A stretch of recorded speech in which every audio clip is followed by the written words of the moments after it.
ভারী বর্ষণে পানি বেড়ে গেছে কাপ্তাই হ্রদে, তবে এরপরও চলছে না লঞ্চ। মালিকদের অজুহাত, স্রোতে ভেসে আসা গাছপালার আঘাতে ক্ষতি হতে পারে লঞ্চের। এ কারণে চরম ঝুঁকি নিয়ে নৌকায় দীর্ঘ পথ পাড়ি দিতে বাধ্য হচ্ছেন যাত্রীরা। গেল সপ্তাহের ভারী বর্ষণে কাপ্তাই হ্রদের পানি বেড়ে যাওয়ায় যেন আশীর্বাদ হয়ে এসেছে রাঙ্গামাটির ৫ উপজেলার বাসিন্দাদের জন্য। কেননা এতে করে সুযোগ সৃষ্টি হয়েছে লঞ্চ চলাচলের। তবে পানি বাড়লেও চলছে না লঞ্চ। এই কারণে এসব উপজেলার মানুষজন ঝুঁকি নিয়ে যাতায়াত করছেন ছোট ছোট বোটে। ফলে বেড়েছে দুর্ঘটনার আশঙ্কা। ছোট লঞ্চগুলো চালাচ্ছে জানি না, পানির স্রোতও বেশি এখন। বড় লঞ্চগুলো ইমার্জেন্সি চালানো উচিত। অনেক কষ্ট হয়ে যাচ্ছে, গরমের ভিতরে বসে বসে থাকতে থাকতে অনেক কষ্ট হয়ে যাচ্ছে। পানি যতটুকু হয়েছে আমার হিসাবে বড় লঞ্চ হলে ভালো হয় আর কি। যে কোনো ট্রলার ছোট ওইটা বিপজ্জনক।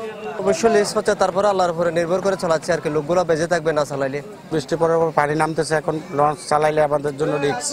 যদি পানি থাকে লঞ্চ চালাবিরা করানোর জন্য আমরা উদ্যোগ নেব। মালিকদের দাবি, প্রচন্ড স্রোতের সাথে ভেসে আসা গাছপালার আঘাতে ক্ষতির সংখ্যা রয়েছে বলে বন্ধ রাখা হয়েছে লঞ্চ চলাচল। কর্ণফুলী কাঁচালং দিয়ে যে পানি আসছে, এখানে গাছের গোড়ালি, বিভিন্ন বাঁশ, চোপ, তো এখানে আমার মনে হয় একটু যাত্রীবাহী সব লঞ্চগুলোর জন্য একটু আছে সমস্যা। আমরা পানিটা একটু স্বাভাবিক হওয়ার জন্য অপেক্ষা করতেছি। তবে লঞ্চ মালিকদের সাথে আলোচনা করে দ্রুত প্রয়োজনীয় ব্যবস্থা গ্রহণের আশ্বাস জেলার এই শীর্ষ কর্তার। প্রকৃতপক্ষে লঞ্চ চালানোর মতো উপযোগী পরিবেশ হয়েছে কিনা বা ততটুকু পানি হয়েছে কিনা সেটা আমরা নিশ্চিত হয়ে আমরা একটা প্রয়োজনীয় ব্যবস্থা গ্রহণ করব।